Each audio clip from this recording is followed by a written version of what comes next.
kita tidak bisa membahas tentang perempuan tanpa kita menyebut laki. Karena itu ketika kita sebut temanya adalah tema perempuan, itu otomatis temanya juga laki. Mengapa kita sebut dengan tema perempuan atau wanita? Ya, karena banyak yang menyalahpahami, banyak kontroversi dan banyak polemik, dan banyak anggapan bahwa pandangan agama tentang perempuan itu tidak adil. Nah, dalam kesempatan ini saya ingin membahas perempuan secara logis, tentu berusaha untuk menggabungkan antara pandangan agama dengan logika, agar agama kita terima secara logis dan rasional. Sebab tidak sedikit orang yang memposisikan pandangan agama dan logika bertentangan. Dan karena menganggap agama dan logika itu bertentangan, punya pandangan yang dianggap kurang menghargai perempuan. Kalau kita urut tadi, bahwa manusia itu disebut manusia bukan karena laki, bukan karena perempuan, tapi karena jiwa berakalnya. Berarti penyebutan laki dan perempuan itu bukan karena unsur berakalnya, bukan karena dia disebut manusia itu tanpa melihat laki dan perempuan. Nah, sebelum kita melihat laki dan perempuan, kita harus memposisikan manusia, melihat laki sebagai manusia dan melihat perempuan sebagai manusia.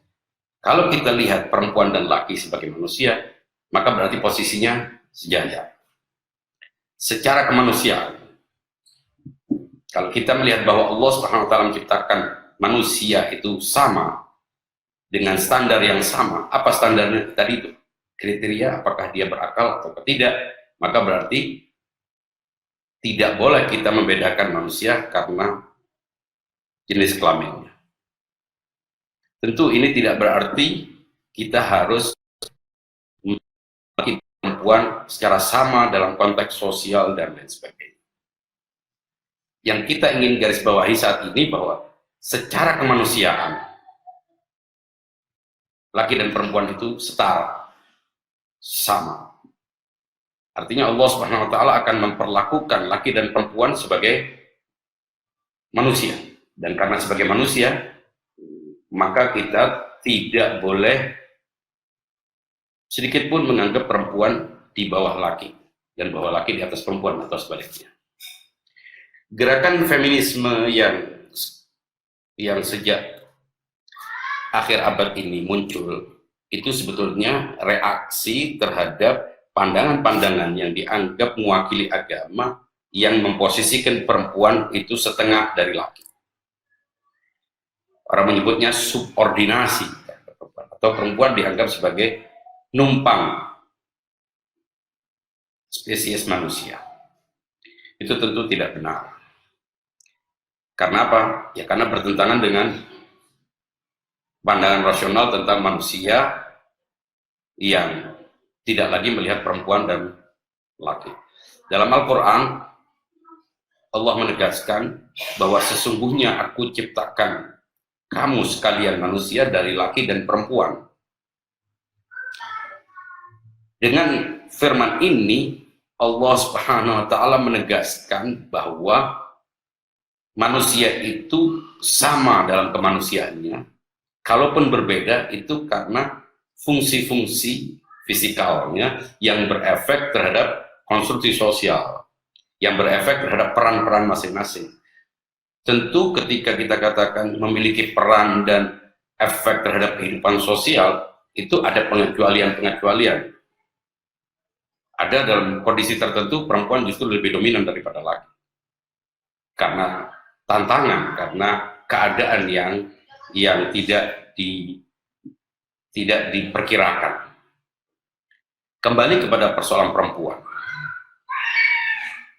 Dalam kajian sebelumnya telah kita bahas bahwa laki dan perempuan itu secara kasat mata dibedakan karena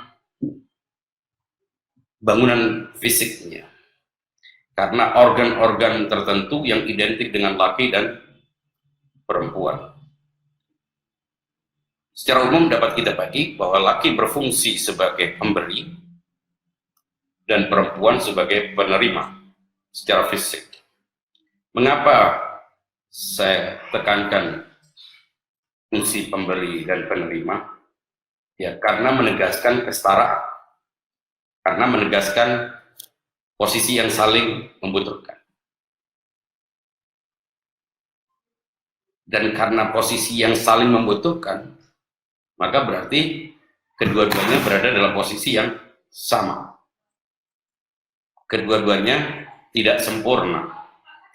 Dan sempurnanya laki apabila ada perempuan. Begitu juga sempurnanya perempuan ketika ada laki. Karena saling membutuhkan itulah, maka tidak relevan apabila kita katakan perempuan lebih unggul dari laki atau laki lebih unggul dari perempuan. Tidak ada keunggulan dalam dua hal yang sama-sama saling membutuhkan. Keunggulan yang kita maksud di sini adalah hak istimewa yang dapat oleh laki tidak bisa dianggap istimewa hanya karena kelakian. Perempuan tidak bisa dianggap istimewa karena keperempuanannya. Dua-duanya tidak memiliki keunggulan atas yang lain. Laki dan perempuan bisa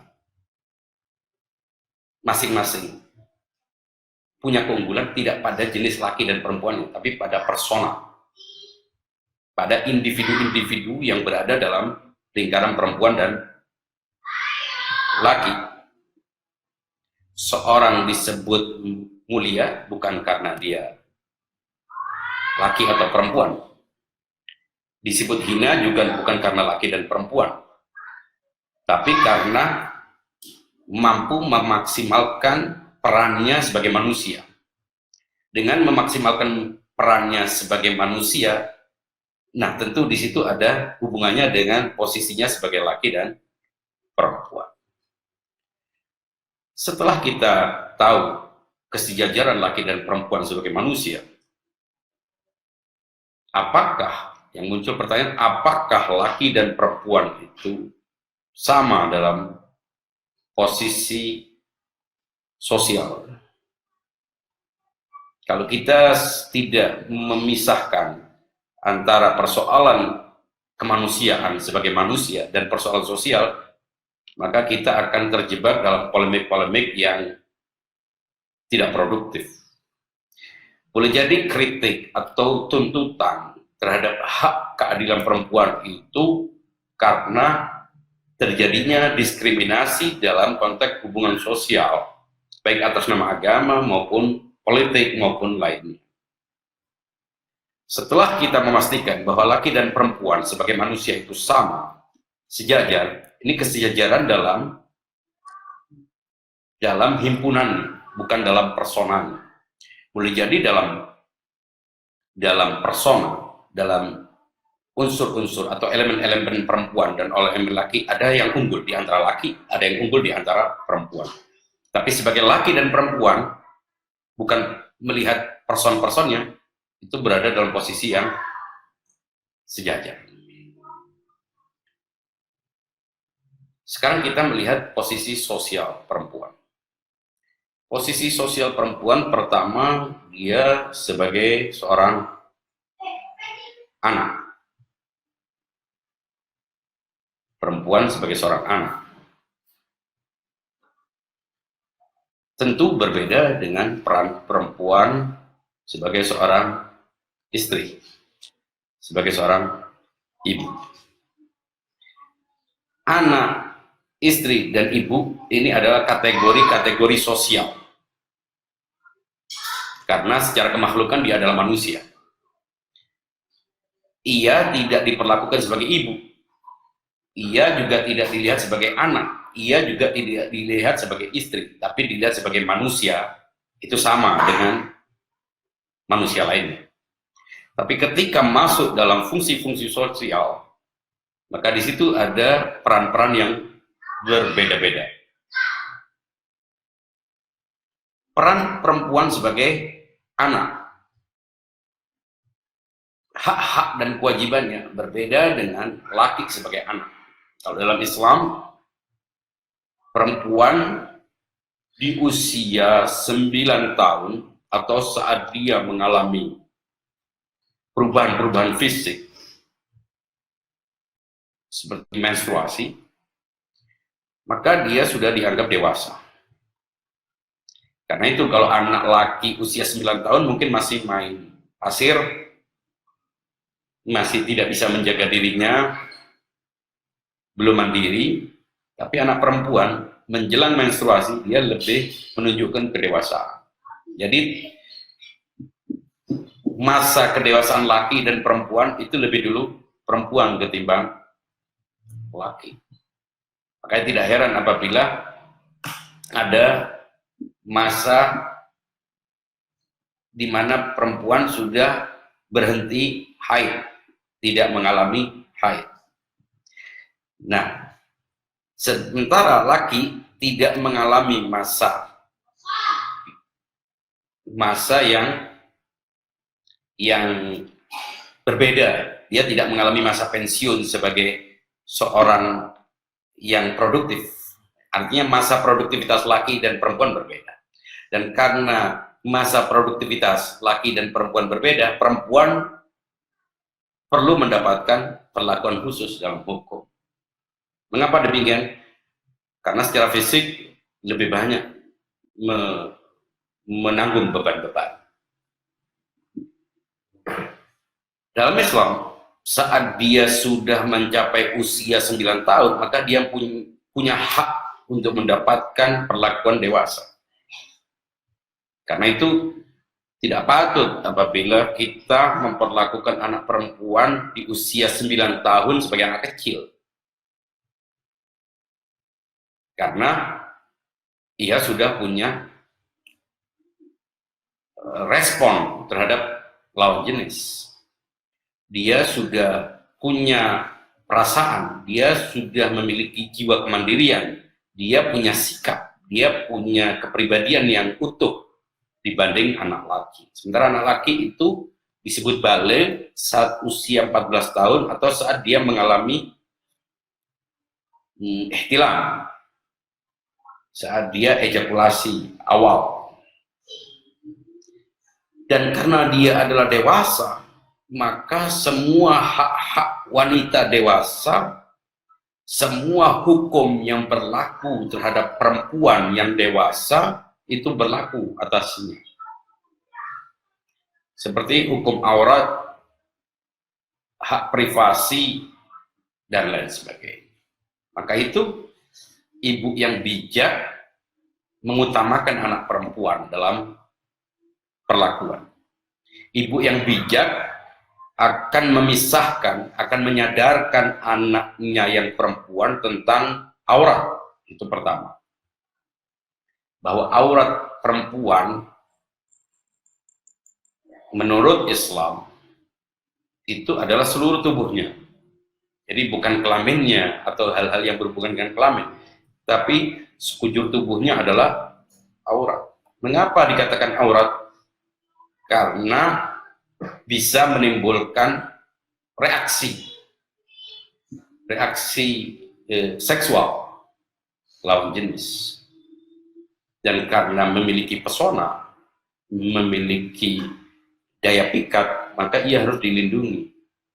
Nah, dengan menutup auratnya, kecuali bagian-bagian yang memang diperbolehkan, yaitu tangan, pergelangan, dan wajah. Keharusan menutup aurat ini bukan pembatasan terhadap aktivitas sosial dan peran sosialnya, tapi justru memposisikannya sebagai sesuatu yang dicari, sesuatu yang disuka, sesuatu yang baik. Semua yang menyenangkan pasti dicari. Dan karena perempuan itu adalah makhluk manusia yang mempesona, maka ia harus dilindungi. Ia harus mendapatkan penjagaan. Nah, penjagaan pertama adalah meminimalisir reaksi-reaksi negatif agar pesonanya tidak keluar secara demonstratif sehingga akhirnya menjadi korban kejahatan, pelecehan dan lain sebagainya.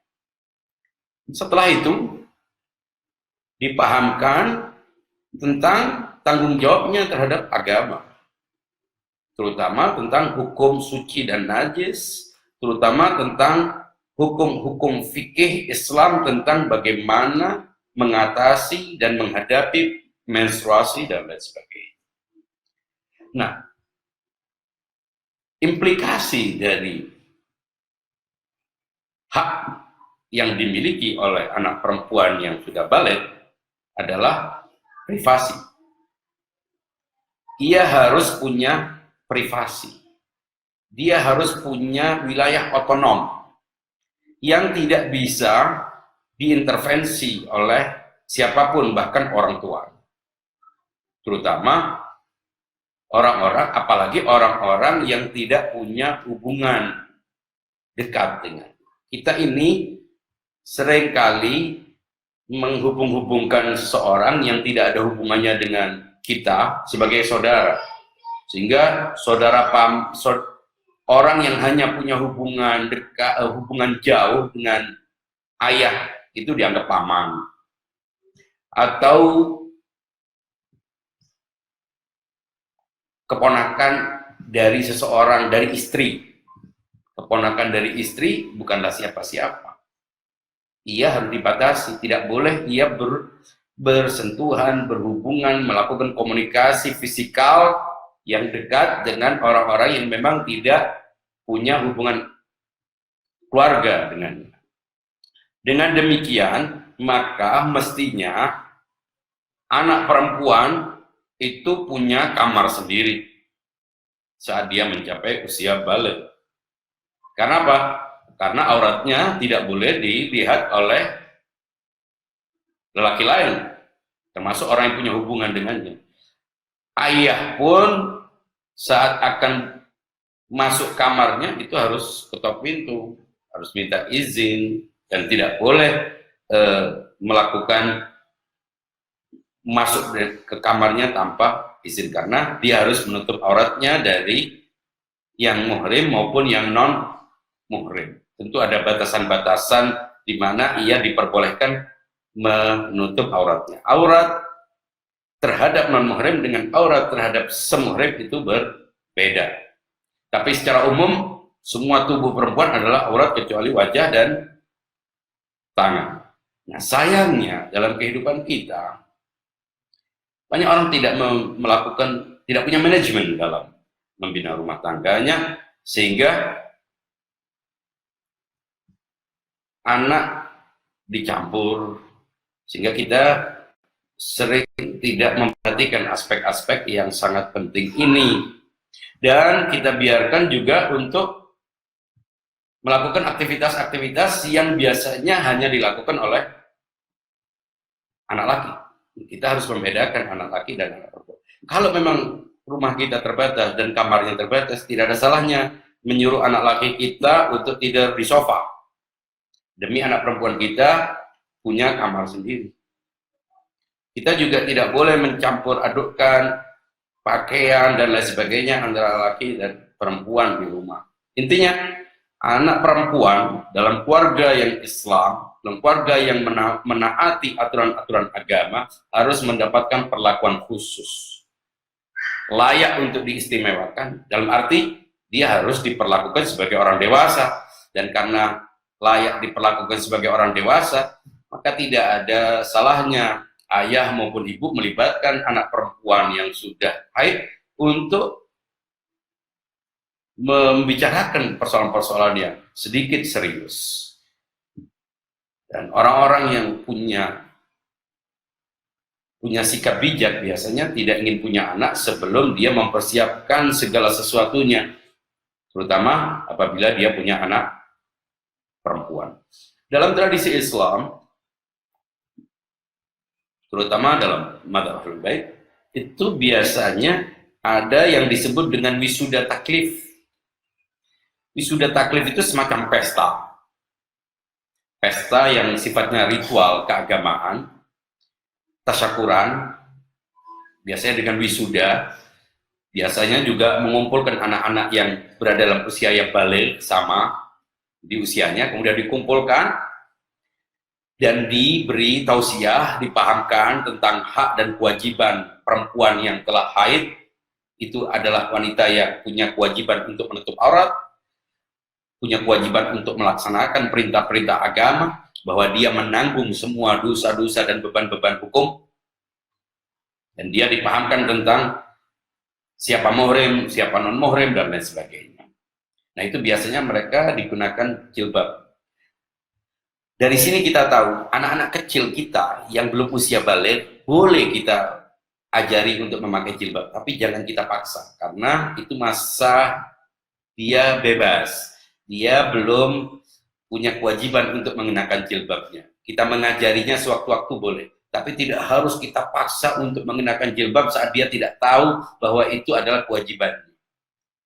Lagi pula, ada masa di mana anak kecil memang harus diperlakukan sebagai anak kecil. Tidak perlu kita paksa-paksa, akhirnya perkembangan jiwanya tidak sama.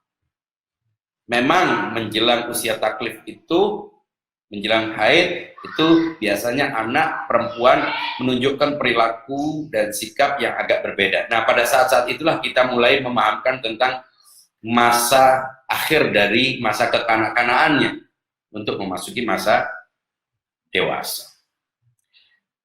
Nah, dengan wisuda taklif itu, kita perkenalkan kepada keluarga jauh, kita perkenalkan kepada tetangga dan orang-orang sekitar bahwa di rumah ini sudah ada anak perempuan, perawan, gadis. Karena itu, ia harus diperlakukan sebagai wanita dewasa. Ini banyak efeknya. Pertama, agar tidak setiap orang yang biasa masuk ke rumahnya karena nanti akrab mulai sadar. Kemudian tidak gampang-gampang berjabat tangan, apalagi menyerahkan tangannya untuk dicium karena dianggap anak kecil. Nah, ini gesekan ini karena sudah ada vibrasi yang bersifat seksual, maka tidak diperkenankan adanya sentuhan perempuan anak berusia 9 tahun dengan laki non-muhrim. Juga memahamkan bahwa siapa tahu ada laki lain yang sudah mulai bisa berhubungan dengannya. Karena seringkali kita menganggap bahwa cara menutup hubungan laki dan perempuan itu adalah cara yang islami. Padahal menurut kita harus, orang tua harus tetap menjaga kecenderungan kepada lawan jenis pada anak kita yang perempuan, dan menjaga juga kecenderungan kepada wanita pada anak kita yang laki. Jangan karena kita menganggap bahwa itu bisa membuat anak bisa terjerumus dalam maksiat, kemudian kita hilangkan semua kecenderungannya kepada lawan jenis dengan cara yang tidak bijak. Kecenderungan kepada lawan jenis adalah karunia dari Allah yang harus diatur, dijaga, dan diarahkan. Tapi tidak boleh dihilangkan. Begitu juga pada anak laki, begitu juga pada anak perempuan. Artinya, kita tidak boleh membuatnya hanya bergaul dengan perempuan. Begitu juga anak laki, karena kita tidak menginginkan dia terjerumus dalam maksiat, akhirnya kita hanya kumpulkan dengan laki. Kita larang sama sekali untuk berhubungan dengan perempuan. Itu adalah salah. Kalau anak laki, terutama masa puber, punya kecenderungan kepada perempuan, maka kita perlu pahamkan, sekaligus kita arahkan. Begitu juga perempuan. Dia tidak boleh memproteksi dirinya sehingga menolak semua hubungan dengan laki, komunikasi, atau kecenderungan-kecenderungan tertentu. Itu justru kita bina. Tidak boleh anak, karena perlakuan yang berbeda anak terhadap anak, akhirnya justru anak menjadi korban. Tidak sedikit keluarga yang ingin punya anak perempuan, karena tidak punya anak perempuan, maka memperlakukan anak lakinya seperti perempuan.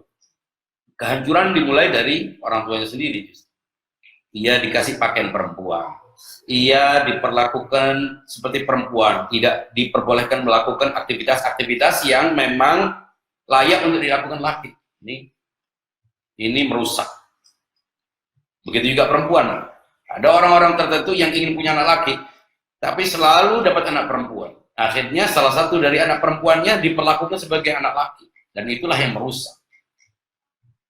Dari sini kita tahu bahwa pendidikan seks yang islami memahamkan tentang kecenderungan-kecenderungan seksual dengan cara yang bijak, itu justru adalah bagian dari penyelamatan anak-anak kita.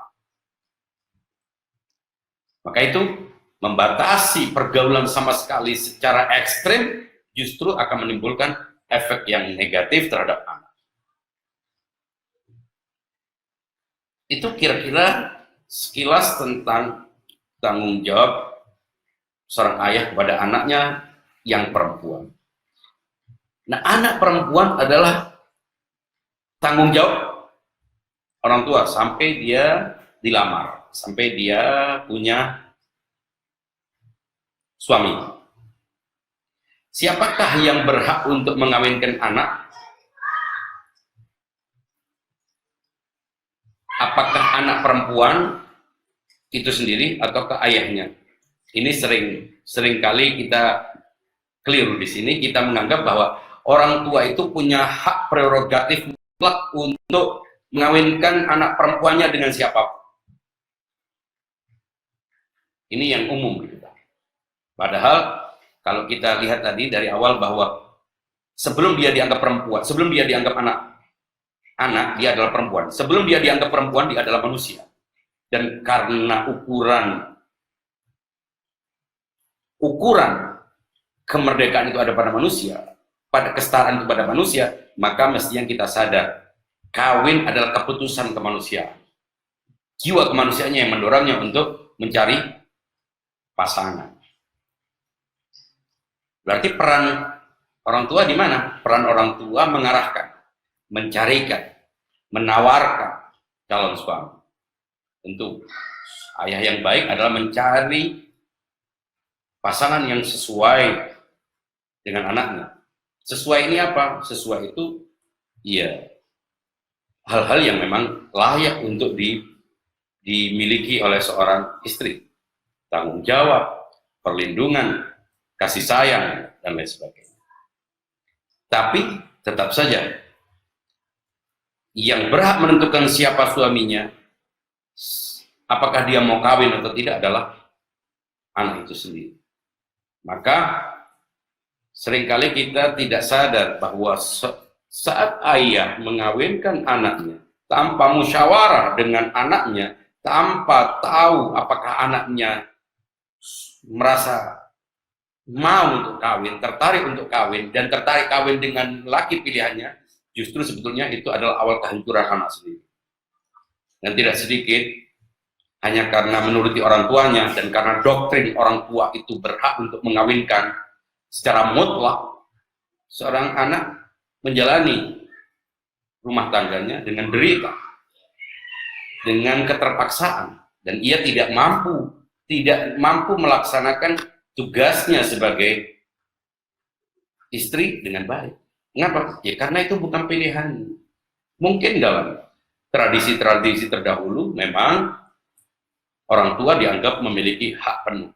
Tapi setelah kita sadar bahwa agama harus dipahami dengan akal, bahwa agama ini pasti tidak pernah memberikan sebuah ajaran yang merugikan salah satu pihak, maka kita harus kembali menetapkan, meyakini bahwa hak kawin ada pada anak perempuan itu sendiri, dan bahwa orang tua berkewajiban untuk mencarikan pasangannya, calon pasangannya. Tapi keputusan untuk kawin dengan seseorang, keputusan untuk menentukan mas kawin itu ada pada anak perempuan. Dan fungsi ayah di situ apa? Dia adalah wali. Wali adalah yang berhak memberikan restu. Memberikan restu tidak otomatis berhak untuk memaksanya kawin. Karena tidak sedikit Orang tua yang memaksakan anaknya kawin karena gengsi, karena malu dianggap anaknya belum laku, karena hutang budi kepada seseorang, akhirnya anaknya dianggap sebagai komoditas yang dikawinkan, atau karena melihat kekayaan yang di situ akan mendapatkan kenyamanan bagi anaknya sekaligus bagi keluarga. Ini jelas-jelas penghinaan terhadap posisi perempuan dan penghinaan terhadap anak perempuan. Anak perempuan harus dihormati. Penghormatan itu harus layak dengan posisinya sebagai anak. Kita sering kali menganggap bahwa penghormatan itu hanya bisa dilakukan oleh yang dibawa ke atas. Padahal dalam posisi sejajar kita juga bisa menghormati penghormatan yang sesuai dengan posisinya sebagai anak. Rasulullah Shallallahu Alaihi Wasallam sebagai teladan sempurna itu memperlakukan anak perempuan sebegitu dahsyatnya, sebegitu mencengangkan, yang mungkin kita tidak bisa melakukan. Tapi minimal itu pertanda bahwa anak perempuan adalah titipan dari Allah. Dan karena titipan dari Allah, maka kita harus menjaganya dengan baik. Salah memperlakukan anak perempuan, maka kita bukan mendapatkan pahala, justru akan mendapatkan siksa dan murka dari Allah Subhanahu wa taala. Disebutkan dalam banyak riwayat, apabila Nabi sedang duduk bersama sahabat-sahabatnya, tiba-tiba datang putrinya Fatimah Zahra. Itu Nabi berdiri. Para sahabat yang terbiasa dengan tradisi menganggap perempuan itu setengah, kan jahiliyah dulu bahkan menganggap perempuan itu maaf-maaf sebagai tempat buang hajat. Bahkan disebutkan kalau datang bulan itu ditaruh di kandang onta, di tempat binatang piaraan. Nanti setelah suci baru diajak bergabung lagi. Tapi Nabi menghancurkan tradisi ini dengan perlakuan yang istimewa terhadap putrinya. Putrinya juga adalah teladan, contoh dan model seorang putri bagi ayahnya. Dan itu harus menjadi ukuran. Itu yang harus menjadi tolak ukur, yang menjadi cermin, bukan pandangan-pandangan yang kalau kita telusuri ternyata justru merendahkan posisi perempuan. Ya, jadi hak anak perempuan adalah dicarikan suami. Tapi itu sebatas saran, sebatas arahan. Dan ayah punya hak untuk mengizinkan. Tentu izin ayah sebagai wali, ayah yang bijak, mempertimbangkan kehendak dari anak perempuan. Apakah sesuai dengan norma-norma, ataukah sekedar suka-suka. Dan itu pergaulannya harus dikontrol, harus diawasi. Dari sini kita tahu bahwa hak menentukan suami itu adalah anak perempuan itu sendiri. Hak menentukan, hak untuk kawin bahkan, mau kawin atau tidak itu adalah hak dari anak perempuan. Karena perkawinan belum tentu positif. Tergantung. Kalau kawin asal-asalan negatif. Dan banyak perkawinan yang hancur karena kenalnya baru di malam pertama. Laki dan perempuan itu.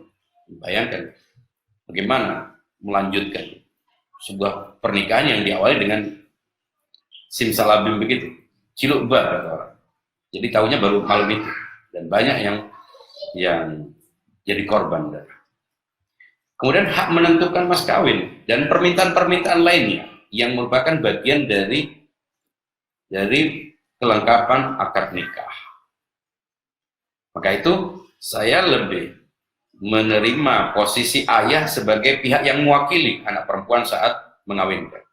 Jadi bukan dalam akad itu bukan aku kawinkan putriku, saya kawinkan, saya nikahkan putri saya, tapi saya kawinkan putri saya yang telah menyerahkan kuasa untuk menikahkannya dengan Anda yang bernama.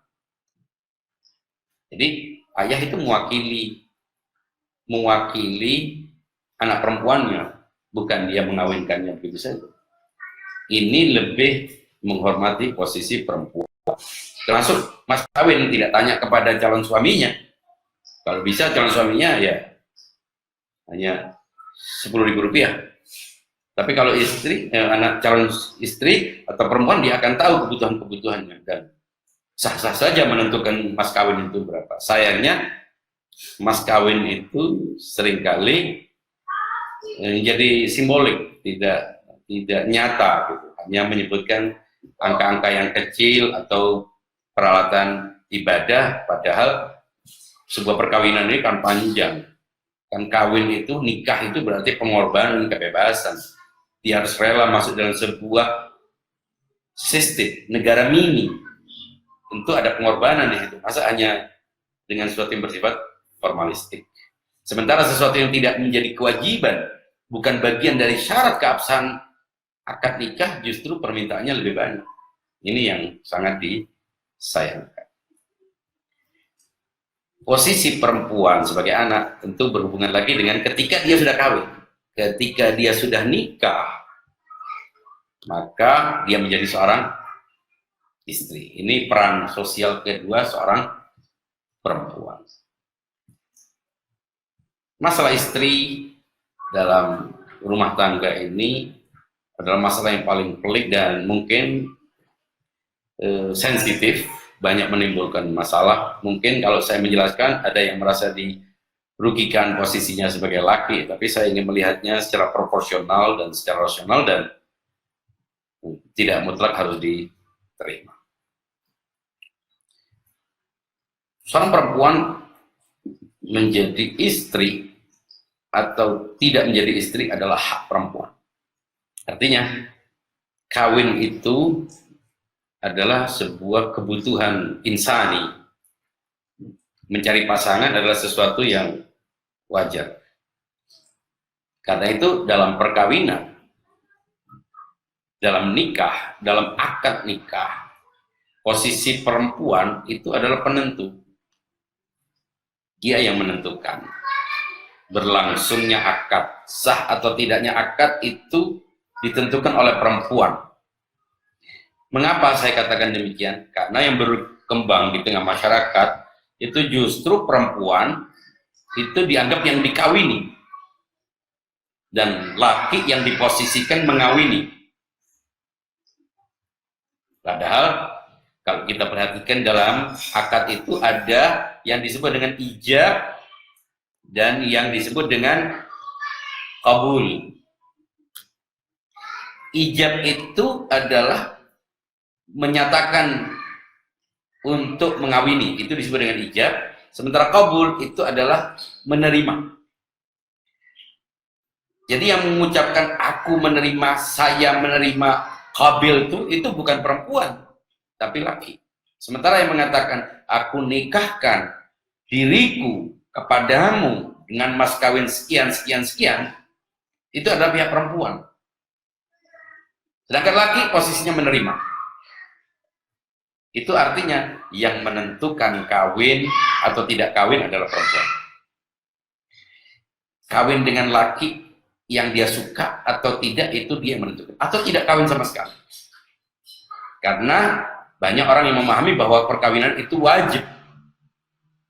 Kawin itu wajib. Dan karena menganggap kawin itu wajib, akhirnya asal kawin. Kita salah memahami itu. Nikah memang suatu yang harus, apabila dengan tidak nikah dia melakukan dosa, maka nikah menjadi wajib. Tapi nikah itu sendiri pada dirinya bukanlah sesuatu yang wajib. Kalau nikah itu wajib, semua orang yang tidak kawin berdosa. Sulit rasanya kalau semua orang yang tidak kawin dianggap berdosa. Berdosa apabila dia tidak kawin, justru dia melakukan perbuatan dosa. Padahal dengan kawin dia tidak melakukan perbuatan dosa. Nah, dia tidak kawin berarti dia melakukan perbuatan dosa. Dari sini kawin menjadi wajib baginya. Jadi personal sifatnya kewajiban, tidak bersifat sifatnya wajib perkawinan itu tidak bersifat general. Bisa menjadi wajib apabila demikian-demikian. Kondisional sifatnya. Tapi menjadi tidak wajib apabila tidak ada suami yang cocok. Karena dia tidak menemukan calon suami yang pas, ya dia tidak mau kawin. Apakah dosa? Tidak dosa. Tapi pada saat yang sama, bolehkah perempuan mencari pasangan calon suami? Oh, boleh. Ini sering juga banyak disalahpahami, bahwa perempuan itu tidak boleh memilih atau mencari calon suami. Tidak semua mencari suami itu mencerminkan sikap genit. Tidak semua orang yang mencari lelaki untuk suaminya dianggap dia, tanda petik, perempuan yang tidak bermoral. Justru sebaliknya, perempuan yang menghargai dirinya, perempuan yang tahu kehormatan dirinya, dia akan mencari suami yang sesuai dengan dirinya. Suaminya, wanita yang tahu karakternya, dia akan mencari wanita yang sesuai dengan karakternya. Dan itu bukan sesuatu yang memalukan. Atau dia minta berhubungan dengan seorang laki, adalah seorang tokoh untuk dicarikan suami untuk dirinya. Selama itu mematuhi etika, menjaga kehormatannya, selama itu sesuai dengan kaidah-kaidah yang wajar, maka seorang istri mestinya mencari calon untuk dirinya, calon suami untuk dirinya yang sesuai, yang dia kehendaki. Dalam sejarah kita sering menemukan, kita dalam riwayat kita lihat misalnya seorang wanita yang mulia dan kita semua hormati, yaitu Sayyidah Khadijah, istri Rasulullah Sallallahu Alaihi Wasallam. Dia justru mencari calon suami untuk dirinya. Dia bahkan rela untuk membayar seseorang mengamati perilaku sehari-hari calon suaminya. Sehingga ketika dia sudah mantap, dia sudah mendapatkan keyakinan bahwa lelaki yang dia harapkan, yang dia calonkan untuk menjadi suami itu sesuai dengan kehendaknya, maka dia menyatakan kehendaknya untuk menjadi istri dari suami itu. Ini mestinya menjadi ukuran bahwa kita tidak boleh mencibir, mencemooh, menuduh perempuan yang mencari suami itu berarti negatif. Justru perempuan yang pasif, yang menunggu orang untuk mengenalinya, itu posisi tawarnya lebih rendah, bukan lebih mulia. Mengapa? Ya boleh jadi orang yang mendatangi dia bukanlah orang yang benar-benar sesuai dengan kehendaknya. Dan karena tekanan dari tradisi masyarakat yang menganggap bahwa perempuan itu harus kawin, akhirnya dia terpaksa kawin, tapi dia tidak nyaman dengan itu. Dia terpaksa, dia kawin karena kehendak orang, bukan kehendak dirinya. Dan banyak sekali rumah tangga yang kehilangan kehangatan karena ya kawin itu dijodohkan, dipaksa. Dia seperti masuk ke dalam penjara. Dia harus berhadapan dengan orang yang tidak nyaman. Dia tidak nyaman hidup dengan orang itu. Disitulah terjadilah hal-hal yang tidak diinginkan. Terjadilah pertengkaran, terjadilah hal-hal yang negatif dalam kehidupan. Nah, ketika dia sudah menjadi seorang istri, maka dia harus menerima konsekuensi-konsekuensi. Seringkali kita melihat istri yang ketika dia berumah tangga, dia tidak dipahamkan tentang tanggung jawabnya. Maka sebelum dia melangsungkan pernikahan, ada baiknya apabila ia melakukan serangkaian hal, pasangan, baik laki maupun perempuan, melakukan beberapa hal demi mengantisipasi hal-hal yang tidak diinginkan. Kalau sekarang mungkin perlu cek lab, cek darah, cek kesehatan. Ada penyakit-penyakit tertentu yang bisa menimbulkan, yang bisa menularkan, dan kita harus menjadikan itu sebagai cara yang fair untuk menjaga keutuhan rumah tangga apabila sudah melangsungkan pernikahan. Ada beberapa golongan darah yang tidak sesuai antara darah ini dengan jenis golongan darah ini dengan golongan ini. Biasanya bisa menimbulkan akibat yang buruk bagi anak yang lahir dari situ. kemudian cek kesehatan, ada beberapa penyakit bawaan yang apabila itu tidak apabila melakukan pernikahan maka akan menularkan dan lain sebagainya.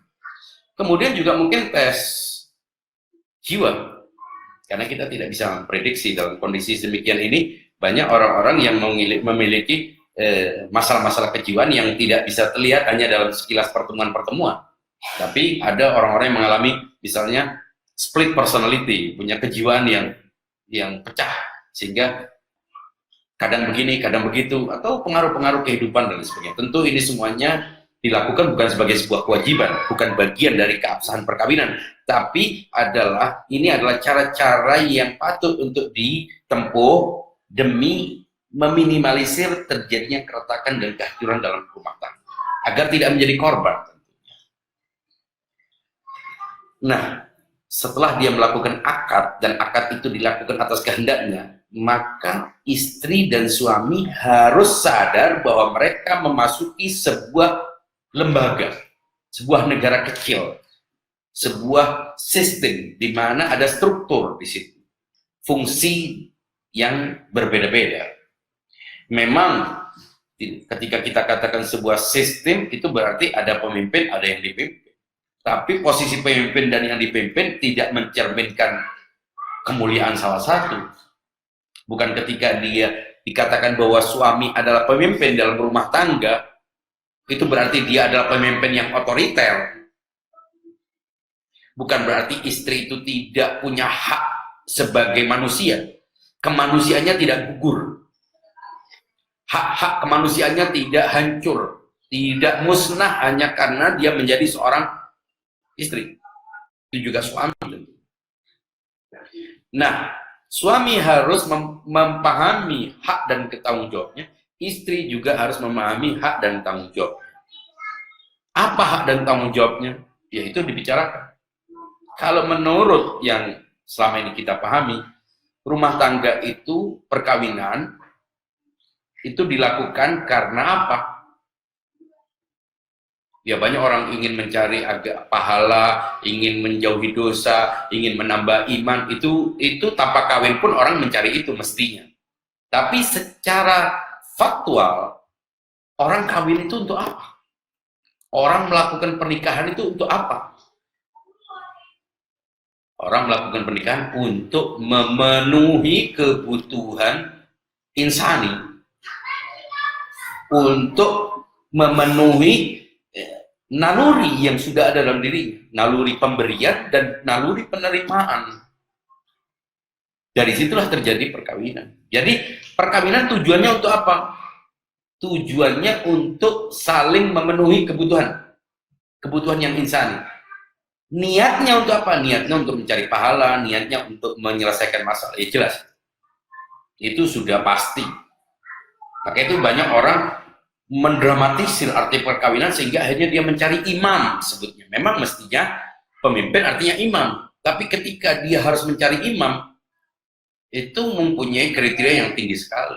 Ya, realistis saja. Perkawinan itu seperti muamalah, seperti jual beli, harus clear, harus jelas, tidak ada unsur tipu menipu, dan semuanya harus jelas. Dan karena semua harus jelas, identitas, hal-hal yang bersifat fisikal itu harus diketahui secara nyata, harus tidak boleh ditutup-tutupi. Dan karena pemenuhan kebutuhan biologis, kebutuhan seksual, maka fungsi reproduksi itu menjadi penting dalam rumah tangga. Maka itu lelaki harus diketahui apakah dia mengalami masalah dengan seksualitasnya atau tidak. Karena tidak sedikit orang yang sebetulnya dia mengalami disfungsi seksual tapi melakukan pernikahan. Tidak ada masalah melakukan itu. Asal pihak istri tahu. Sejak semula tahu. Bahwa calon suami ini nikah tujuannya bukan untuk memenuhi kebutuhan seksual, tapi memenuhi kebutuhan emosional. Saya sebutkan bahwa pernikahan itu bisa karena yang paling utama adalah memenuhi kebutuhan seksual. Kita nggak perlu tutup-tutup soal itu, karena memenuhi kebutuhan seksual dengan cara yang benar adalah berpahala justru. Justru dengan itu dia menghindari pemenuhan kebutuhan seksual secara salah. Kedua, memenuhi kebutuhan emosional. Nah itu tapi harus disampaikan. Seorang suami yang mengalami disfungsi seksual, ya karena faktor-faktor tertentu, berhak untuk nikah. Tapi harus transparan. Pihak calon istri harus tahu. Tidak boleh menutup-nutupinya, karena itu sama dengan menjebak. Sementara istrinya bukanlah robot, manusia. Dia perlu memenuhi kebutuhan seksual. Banyak orang juga menganggap bahwa perkawinan itu hanya pemuasan salah satu pihak. Itu salah. Perkawinan itu nikah namanya. Nikah itu sifatnya mutual, artinya munakah, ada yang saling memenuhi. Dan karena saling memenuhi, ya apabila salah satu tidak bisa memenuhi, maka otomatis kesaling pemenuhan itu tidak. Istri juga begitu. Saya mau kawin tujuannya untuk memenuhi kebutuhan seksual, karena saya tidak ingin memenuhi kebutuhan emosional. Saya tidak ingin melakukan hubungan seksual. Nah, apabila kedua belah pihak menerima, terjadilah akad. Ada juga orang yang kawin tujuannya melakukan nikah tujuannya untuk memenuhi kebutuhan sosial. Selama itu dilakukan secara transparan, jelas, tidak menutup-nutupi, tidak ada masalah. Tujuannya supaya untuk anak, demi anak, atau demi menjaga kehormatan tanpa ada unsur tipu menipu, tidak ada masalah. Atau memenuhi kebutuhan hidup seorang istri, seorang wanita, karena dia kalau tidak kawin, dia tidak punya penghasilan, dia tidak bisa, akhirnya dia kawin dengan seorang pria karena ingin terpenuhi kebutuhan-kebutuhan sosialnya, kebutuhan makan hidupnya, nggak ada masalah dengan itu. Selama itu jelas posisinya. Dan kalau ada orang nikah kedua, laki dan perempuan nikah, tujuannya semata-mata ingin memenuhi kebutuhan seksual, tidak ingin punya anak misalnya, boleh. Selama itu disepakati bersama dan selama itu jelas, tidak ada unsur tipu menipu di situ, maka itu sah. Karena keabsahan pernikahan itu terletak pada akadnya. Kita sering dengar bahwa perempuan itu merasa tertipu, ini terjebak, dan akhirnya benci kepada laki dan sebagainya. Itu salah. Mengapa? Karena sejak semula dia harus dipahamkan, menikah adalah hak perempuan.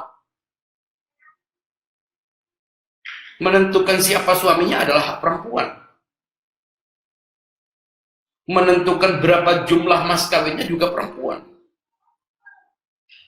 Sebetulnya kalau kita mau berkelakar, yang berpotensi jadi korban adalah laki. Karena posisi laki itu hanya menerima. Maka itu dalam ijab kabul, pihak kabul itu adalah laki, aku terima. Makanya yang berhak untuk kita kalau mau menyebutnya, yang dikawini adalah laki, bukan perempuan. Karena laki itu, ya aku terima, posisinya hanya itu. Dia terima, mas kawinnya sekian, ya berarti dia posisinya menentukannya adalah pihak perempuan. Dari sini kita perlu pahamkan, kita perlu kembalikan. Konstruksi rumah tangga itu adalah sebuah bangunan yang diawali dari inisiatif seorang perempuan. Maka itu perempuan harus sadar posisinya dalam pernikahan ini. Ketika dia sudah menikahkan diri, itu berarti dia sudah siap dengan segala konsekuensinya. Siap dengan segala resiko dan tanggung jawabnya. Tidak sedikit orang yang sudah menjadi istri, tapi dia tidak sadar bahwa dia adalah istri. Dan karena istri, ya dia harus tahu tanggung jawabnya. Apa tanggung jawab yang paling utama? Pemenuhan kebutuhan biologis. Kok begitu ya? Kebutuhan biologis bukan sesuatu yang jorok, tidak identik dengan hal-hal yang amoral. Yang amoral itu apabila tidak sesuai dengan hukum agama, baru itu amoral. Artinya, pemenuhan kebutuhan seksual yang sesuai dengan hukum agama adalah mulia. Adalah sesuatu yang sesuai dengan kodrat manusia, tidak memalukan. Bukan sesuatu yang jorok atau saru orang menyebut. Ini kita harus ubah cara pandang kita tentang seks dalam Islam. Tentu kalau kita bicara secara detail tentang tanggung jawab laki dan perempuan sangat banyak. Artinya standar, kita kembali kepada standar. Tanggung jawab laki adalah pemenuhan perlindungan, sandang pangan orang menyebutnya. Begitu juga perempuan. Kalau kita kembali kepada standar normal, pemenuhan kebutuhan seksual. Lalu cuci piring, orang nyebutnya korak-korak, ngepel, cuci pakaian, itu apakah kewajiban? Bukan kewajiban. Suami juga begitu. Tanggung jawabnya adalah memberi sandang pangan. Kalau istri hanya menganggap pemenuhan kebutuhan biologis hanya sebagai tanggung jawabnya yang paling standar, laki pun akan kembali kepada pemenuhan dan tanggung jawabnya pada hal yang standar. Ya, asal ngasih pakaian apapun bisa dilakukan, bisa jenis pakaian apapun. Tapi mengapa suami memberikan pakaian, memberikan rumah, memberikan hal-hal yang banyak sekali kita lihat, itu karena itulah yang membungkus perkawinan dari yang standar, dari yang formal sesuai dengan ukuran agama. Nah, istri pun begitu. Dari yang standar dia tambahkan dengan pelayanan, dengan perhatian, dengan mencuci, walaupun itu bukan kewajiban, tapi bahwa itu adalah ikatan. Jadi masing-masing harus melebihkan standar agar apa? Agar terjalin rumah tangga yang harmonis. Tapi secara umum, perkawinan adalah kerjasama, kemitraan dua pihak. Dan karena kemitraan dua pihak, masing-masing pihak harus tahu tanggung jawabnya. Tahu tanggung jawabnya artinya ada yang harus dipenuhi. Artinya ada yang berhak untuk dituntut. Istri berhak untuk menuntut suami, suami berhak untuk menuntut istri. Nah, tentu tidak semuanya berjalan dengan normal. Bahkan mungkin menurut informasi yang banyak bahwa separuh dari perkawinan itu berakhir dengan perceraian. Apakah itu sesuatu yang negatif? Mempertemukan dua manusia yang berbeda bisa langgeng dalam sebuah rumah tangga itu sebuah keajaiban. Orang berbeda, dua-duanya berbeda, lahirnya pun tidak berencana untuk bareng. Masing Allah Subhanahu wa taala tidak pernah menciptakan manusia itu sama. Setiap manusia itu adalah masterpiece. Bukan ciplaan, bukan kopian, bukan penggandaan, tapi makhluk baru, manusia baru, serba baru, secara fisik maupun jiwa. Fisiknya tidak ada yang sama, sidik jarinya tidak ada yang sama, jenis kulit tidak ada yang sama, rambut tidak ada yang sama, semuanya itu serba baru, karena Allah Maha Kreatif, tidak ada yang sama. Nah, dua makhluk manusia yang berbeda itu bisa langgeng dalam sebuah perkawinan itu keajaiban. Karena itu pasti terjadi keretakan, pasti terjadi cekcok, pasti terjadi konflik. Hanya saja ukuran konfliknya berbeda-beda. Ada yang sangat luas sehingga berakhir dengan perceraian. Ada yang keretakan kemudian sambung lagi, keretakan sambung lagi. Sebagian menganggap itu sebagai cara untuk membangun rasa rindu. Jadi biasanya kalau habis ribut itu kehangatannya makin tambah. Jadi kadang-kadang ada yang bahkan membuat sengaja keributan supaya kelihatan mesra setelah. Itu kira-kira sekilas tentang wanita sebagai istri. Yang ketiga, perannya sebagai seorang ibu. Mungkin cukup panjang pembahasan tentang ibu dan kita bisa lanjutkan pada kajian mendatang. Di rumah saya juga ini kebetulan karena banyak keramaian seperti taman kanak-kanak, mungkin ada yang terganggu dengan suara-suara bising, tapi itu jadi renyah. Kebetulan kita bicara tentang rumah tangga, mudah-mudahan rumah tangga kita semuanya utuh, dan yang punya masalah dengan rumah tangganya, yang bercerai itu tetap tidak kehilangan hidupnya. Perceraian itu bukanlah akhir dari kehidupan. Kadang-kadang perceraian itu justru menjadi suatu jalan keluar. Suatu saat kita nanti akan bahas tentang perceraian dalam rangkaian pembahasan tentang perempuan. Itu saja, mohon maaf apabila kurang berkenan atau pilihan kata saya ada yang kurang sopan. Mohon saya dimaafkan. Mohon doa Anda semuanya. Mudah-mudahan saya sehat, Anda pun sehat. Mudah-mudahan kita bisa melewati masa-masa sulit dalam kehidupan kita. Wabillahi taufiq wal hidayah. Assalamualaikum warahmatullahi wabarakatuh.